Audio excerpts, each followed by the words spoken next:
네, 안녕하십니까. 네, 11주차 후반부가 됐습니다. 3회 분 제가 업로드 해 놓도록 하겠습니다.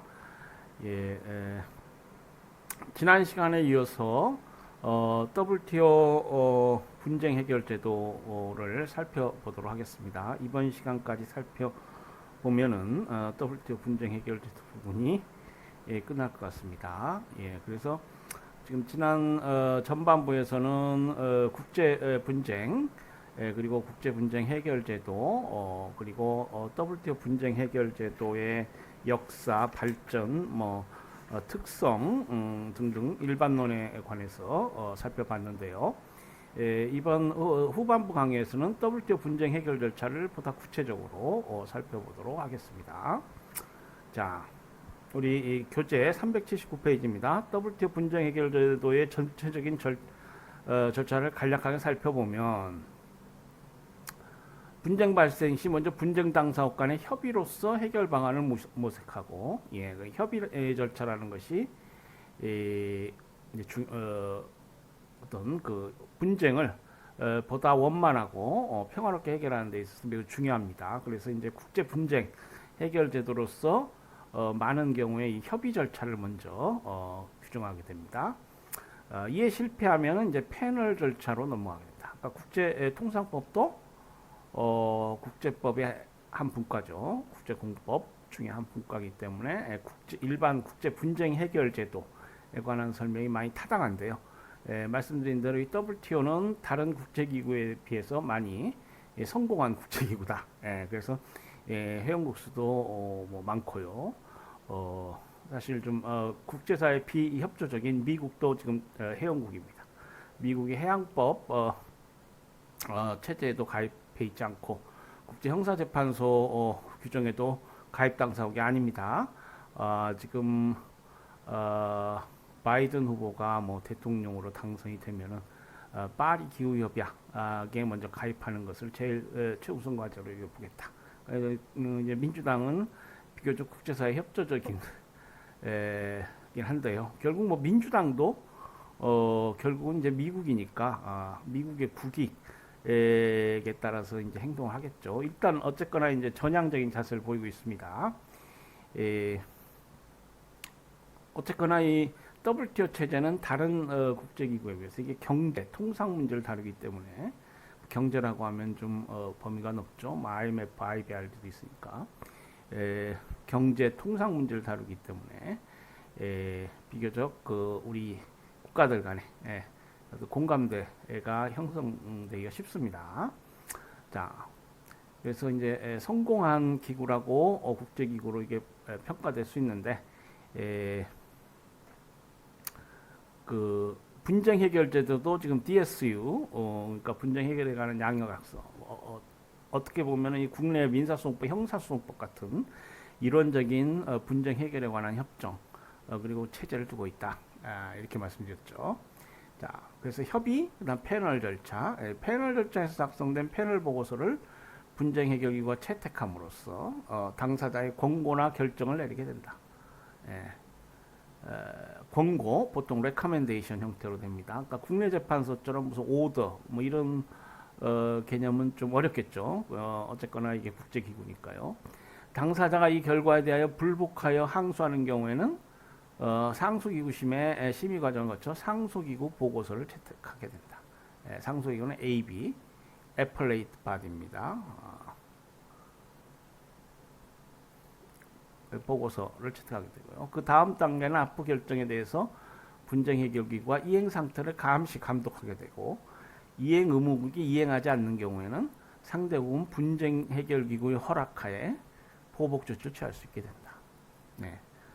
DSB 분쟁 해결기구는 이제 DSB입니다. DSB의 허락을 받아서 자신의 의무도 이행하지 않을 수 있다는 것이죠. 자신이 약속한 바를 정지할 수 있다.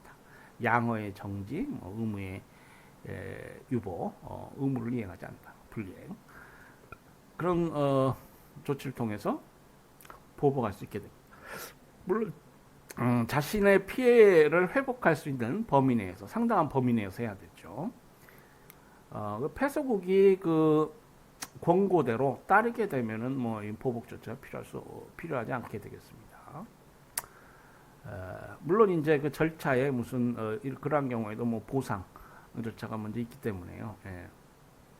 뭐 보상이 필요할 때는 이제 보상이 있을 수 있겠죠. 자, 제소 사유. 그러면 이제 국가 간의 통상 마찰 분쟁이 있다. 그러면 이걸 WTO로 가져간다라고 했을 때 어떤 WTO가 보장하고 있는 WTO 협정에서 보장받는 그 국가 피해를 입었다는 국가의 어떤 효익 이익이 이제 침해되었다라고 해서 이제 소를 제기하겠는데요. 그러니까 자국의 이익이 무효화되었다 또는 침해되었다 이런 주장을 하는 겁니다. 그리고 WTO 목적 달성이 저해되는 경우, 그러니까 분쟁 해결 기구의 제소 사유는 이런 사유가 있어야 됩니다. 그러니까 이제 우리 국내 어떤 사법제도에도 뭐 사건과 논쟁성이랄지 뭐 권리의 침해 이런 것들이 기본적으로 요구되는 것이죠. 이건 사법권 행사를 여러분 생각해 보시면 WTO 패널 상소심은 이제 본질적으로 그 사실 조사라고 그 협정 법을 적용하는 그러한 기구이기 때문에 국내 사법 재판소 비슷한데요. 그러니까 이런 이익 권리란 말을 쓰진 않아요. WTO 협정 여러분 보면은 뭐 right란 말은 별로 쓰지 않습니다. benefit란 말을 많이 써요. 그러니까 협정 WTO 체제 여러 협정들을 통해서 회원국들에게 보장된 자국 이익들 이런 것들이 침해될 수 있다. 그런 경우에 제소할 수 있다는 것입니다. 그래서 우리 헌법 여러분 공부하시면 심판 적격성 헌법재판소가 또 대법원이 이 사건을 판단할 수 있는 그런 요건이 있죠. 사법권 발동 요건이 있습니다. 자국의 이익이 무효 어떤 침해되고 또 어떤 구체적으로 권리가 침해되지 않더라도 어떤 공익 소송이라는 게 있죠. 공익 목적을 달성을 위해서 사법권의 발동을 요구할 수 있습니다. 공익 소송이라는 게 그런 개념이 있죠. 그래서 이제 이 부분은 WTO 목적 달성이 저해된다. 이 부분은 우리 국내법 체계에서 이제 공익 소송에 준해서 뭐 이해하시면 되겠는데요. 실제 WTO에서 목적 달성 저해를 이유로 제소하는 경우는 거의 없고 대부분 자국 이익의 침해 또는 무효화를 원인으로 하여 제소하게 된다. 제소는 두 가지 형태로 구분되는데 하나는 위반 청구, violation complaint. 다른 하나는 비위반 청구, non-violation complaint 되었습니다. 위반 청구는 이러한 자국 이익의 침해 및 무효화의 원인이 다른 회원국이 협정상의 의무를 이행하지 않음으로써 발생하는 경우. 다른 회원국이 협정을 위반한 거예요. 그래서 자국 이익이 침해되고 무효화되었다. 이때는 이제 위반 청구를 하게 됩니다. 그리고 이제 비위반 청구는 WTO 협정의 위반 여부에 관계없이 다른 회원국 조치로 인하거나 어떤 상황으로 인하여 발생하는 경우입니다. 그러니까 상대국이 뭐 WTO 협정을 위반했는지 여부에 관계없이 그게 적법한 조치라 하더라도 또는 어떤 상황이 창조되어서 자국의 이익이 죄송합니다. 무효화 또는 침해되는 경우에 비위반 청구가 가능합니다.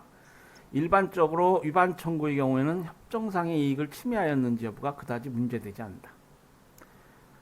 그리고 협정을 위반하면 협정상의 이익이 침해될 수 있다고 보기 때문이다. 그래서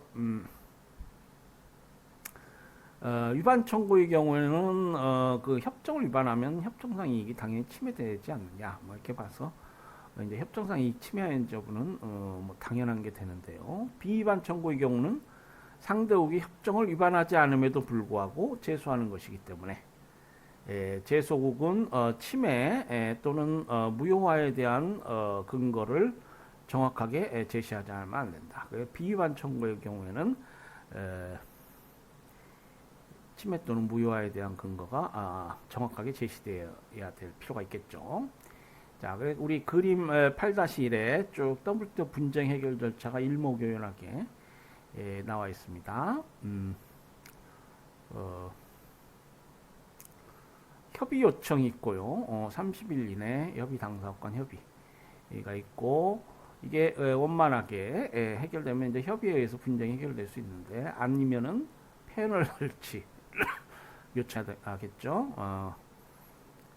패널 설치 요청이 있으면은 이제 주선, 조정, 중계 등의 방식으로 다시 그 분쟁이 해결될 수 있고요.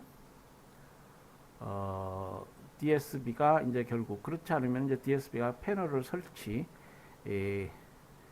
하게 됩니다. 그럼 패널이 구성되고 패널의 검토 작업 그리고 분쟁 당사국의 그 검토한 결과 보고서를 제시합니다.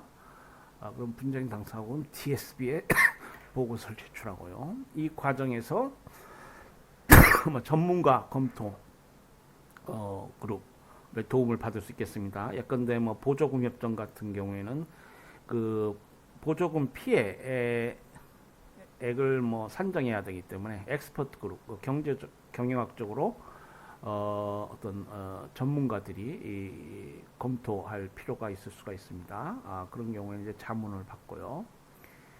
이제 DSB의 보고서가 제출되면은 60일 이내에 DSB가 패널 보고서를 채택할 수 있습니다. 물론 그 패소국이 상소하지 않았을 때죠. 60일 이내에 상소 의사가 통고되고 상소가 되면은 상소기구 검토 작업이 있고 60일 이내에 상소기구가 보고서를 제출합니다. 이 패널 절차는 6개월입니다. 180일 훨씬 길죠. 왜냐하면 패널은 이제 사실 관계를 확정하고 뭐 협정을 적용하는데 이 상소기구는 법률심입니다. 법률심. 그래서 패널의 판정 중에 협정의 해석이랄지 뭐 이런 것을 그르쳤을 때 그러니까 국내의 법률심 비슷한 역할을 해요. 예. 패널의 협정 해석에 관해서만 심리합니다. 그 상소기구 보고서를 제출하고 30일 이내에 DSB가 상소기구 보고서를 채택하게 됩니다. 채택이라는 건 뭐예요? 리버스 컨센서스 시스템, 이역만장일체.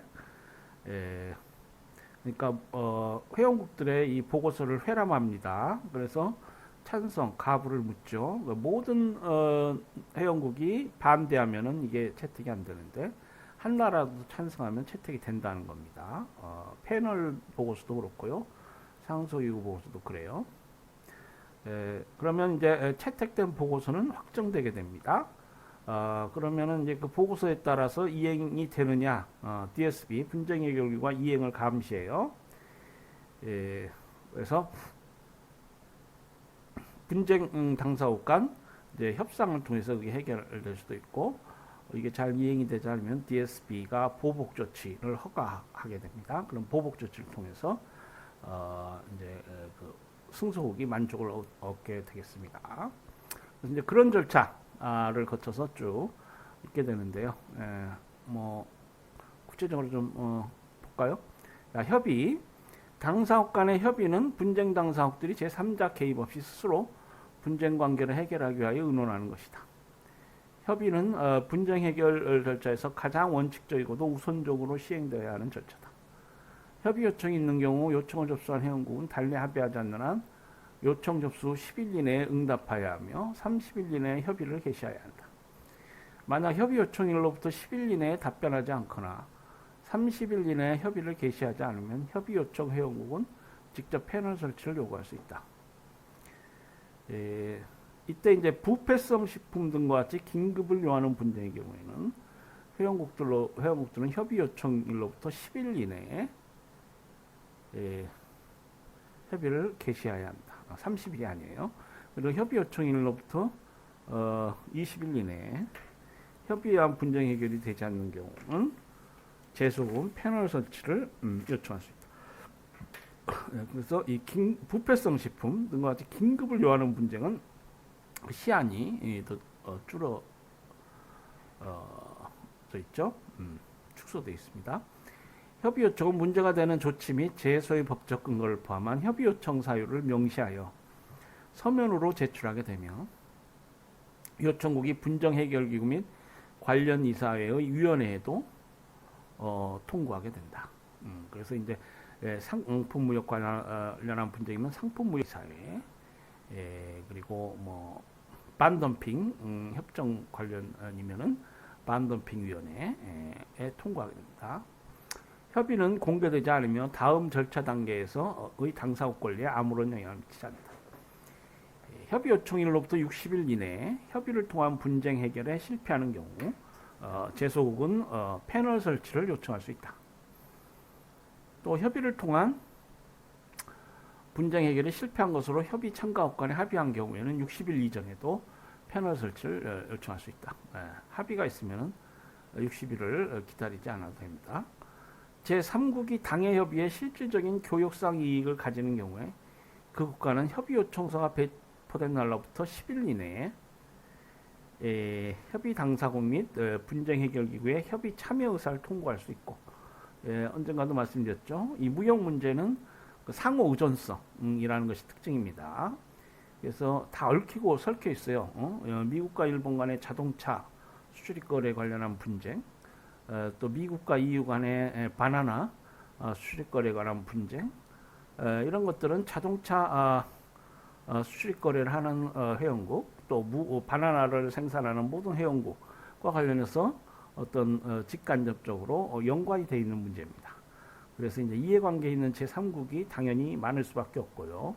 협의 과정에서 협의 참여 의사를 통보해서 협의 절차에 참여할 수 있습니다. 그래서 분쟁 당사국이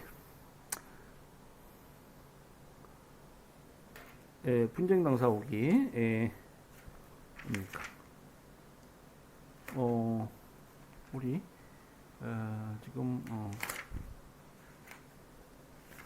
제가 한 페이지를 하나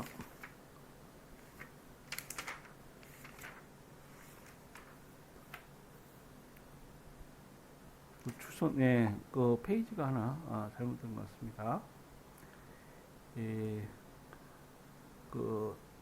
보면은 이제 여기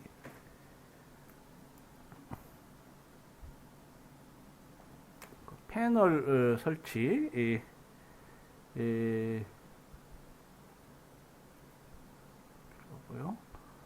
분쟁 당사국이 이에 동의하면은 이제 제3국도 회의에 참가할 수 있다는 것이죠.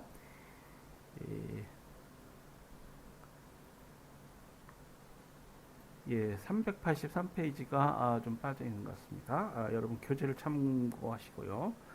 자, 이 과정에서 이제 아까 그 그림에도 나왔지만은 주선, 조정, 뭐 중개 이런 어떤 일반적인 국제 분쟁 해결 절차를 통해서 분쟁이 해결될 수가 있습니다. 앞에 보았듯이 이제 주선은 good offices라고 하는 것이고, 조정은 conciliation, 중개는 mediation이라고 하는 것인데, 제3자가 개입하여 분쟁을 해결하는 방법이 되겠습니다. 모든 분쟁 당사국은 언제든지 주선, 조정, 중개 절차를 요청할 수 있습니다. 그러니까 더블적 분쟁 해결 절차 전 과정에서 이런 주선, 조정, 중개 절차가 요청될 수 있어요. 주선, 조정, 중개의 진행 과정에서 표명된 당사국의 입장은 공개되지 아니하며 이후의 절차 진행 과정에서의 분쟁 당사국 권리에 영향을 미치지 아니한다. 이렇게 되어 있습니다. 주선, 조정, 중개 등의 절차는 언제라도 종료될 수 있으며 절차가 종료되면 제소국은 패널 설치를 요청할 수 있다. 그리고 물론 분쟁 당사국이 동의하는 경우에는 패널 절차 진행 중에도 주선, 조정, 중개 절차는 계속될 수 있다. 이렇게 되어 있고요. 한편 사무총장은 회원국들 간의 분쟁 해결을 돕기 위하여 공식적인 입장에서 주선, 조정, 중개를 할 수 있겠습니다. 그리고 이제 분쟁 당사국은 arbitration, 중재를 통해서 분쟁을 해결할 수도 있습니다. 그러니까 mediation하고 arbitration은 다르죠. 지난 시간에 제가 설명을 드렸습니다. 다시 설명드리지 않겠습니다. 이 arbitration, 중재 방법을 사용할 수도 있는데, 중재는 특정 문제에 대한 해결에 유용하다 이렇게 되어 있고요. 중재 절차에서 회부는 특별한 경우를 제외하고는 당사자가 합의가 있어야 한다. 그리고 중재 판정의 결과는 뭐 일반 국제법상 법률에 따라서 당사국에 대하여 구속력을 가진다. 따라서 분쟁 해결 기구의 권고 사항 및 판결 이행에 관한 감시 규정과 보상 및 양형 정지 규정이 준용된다. 이렇게 되어 있습니다. 자, 다음으로 이제 패널 절차 보겠습니다. 아까 도표 흐름도에서 이제 협의 절차 다음으로 이제 패널 절차가 있었죠. 패널은 분쟁의 사실에 대한 평가, 해당 협정의 적용 가능성, 분쟁 해결 협정의 합치성을 포함하여 분쟁 사안의 사실 부분에 대한 객관적인 평가를 내린 절차이다. 그렇게 함으로써 패널은 분쟁 해결 기구의 분쟁 해결 임무 수행을 도와주는 역할을 하게 된다. 예, 그러니까 이제 분쟁 해결에 관해서 최종적인 책임은 이제 분쟁 해결 기구에 있습니다. DSB라고 하는. 그래서 이제 패널이랄지 상소기구는 사법적 조사와 판정을 통해서 어떤 전문가로서 국제법, 국제통상법 전문가로서 분쟁 해결 기구의 판단을 보조한다. 뭐 이런 체계를 취하고 있어요. 뭐 실제 거의 국내 재판소처럼 패널이나 상소기구의 결정은 이제 뭐 보고서 형태라고는 하지만 뭐 판결 비슷하게 국내 법원 판결 비슷하게 역만장일치제에 따라서 뭐 거의 당연히 채택이 되는 그런 상황이 있습니다. 패널은 분쟁 해결기구가 요청하는 경우 분쟁 해결기구가 해당 협정에 규정되어 있는 공고를 하거나 판결을 내리는데 도움이 되는 사항을 조사하고 이에 대한 결과를 제출해야 한다. 패널은 분쟁 해결에 있어서 핵심적인 역할을 수행하지만 패널의 궁극적인 임무는 분쟁에 대한 사실조사와 이에 기초한 보고서의 작성이다. 패널 보고서는 그 자체로서는 의미가 없고 분쟁 해결 기구가 패널 보고서를 채택함으로써 법적인 의미를 갖게 된다. WTO 분쟁 해결 제도와의 패널을 운영은 첫 번째 단계로 패널 설치. 자, 그 패널 명부들이 있어요. 미리 마련된 패널 명부가 있는데 그 패널 명부에서 이제 이 사안에서 이 사건을 담당할 패널을 뭐 선정하죠. 두 번째 단계로 패널 보고서 작성, 세 번째 단계로 패널 보고서 채택, 이 세 단계를 거치게 된다. 자, 패널의 설치를 보겠습니다. 세 단계 중에 첫 번째 단계인데 패널 설치 요청 있겠죠. 패널은 제소국 요청이 있으면 제소국의 요청 사항을 의제로 상정된 분쟁 해결 기구에서 반대 총의가 없는 한 설치된다. 제소국이 패널의 설치를 요청하는 경우 패널 설치 여부를 결정하기 위하여 분쟁 해결 기구는 10일 이상의 사전 통보가 주어진 이후 요청일로부터 15일 이내에 회의를 개최한다. 여기서 패널을 설치하기로 결정되면 늦어도 다음번 분쟁 해결 기구 회의까지는 패널을 설치해야 한다. 패널 설치 요청은 서면으로 하며 당사국 간의 협의 개최 여부와 문제가 된 특정 조치와 제소의 법적 근거를 명시하게 된다. 예, 그래서 이제 위임사항, 여기 패널 위임 부분이 있지만은 Terms of Reference라고 불러요. 이러이러한 분쟁 해결을 위임한다. 것입니다. 그러니까 우리 국내 소송법에서는 뭐 소장, 제소, 취지서 뭐 이런 의미를 갖습니다. 청구 취지 되겠어요. 그러니까 지금 쭉 분쟁 해결 절차에 있어서 그 결정은 항상 이 리버스 컨센서스 반대총이 역만장일치제 결정이 됩니다. 그러니까 그 절차에 있어서의 뭐 여러 결정은 사실 그 뭡니까 법에 따라 거의 그 자동으로 채택이 되는 것이죠. 의제로 뭐 상정이 되면은 자 반대 있나요? 한 나라도 없으면 그대로 이제 통과가 되는 겁니다. 자, 패널은 분쟁 사안을 검토하고 패널 보고서를 제출함으로써 분쟁 해결 기구의 분쟁 해결을 보조하는 임무를 수행하게 된다. 패널은 자신이 활동해야 할 위임사항을 부여받게 되는데 위임된 범위 내에서 활동하게 된다.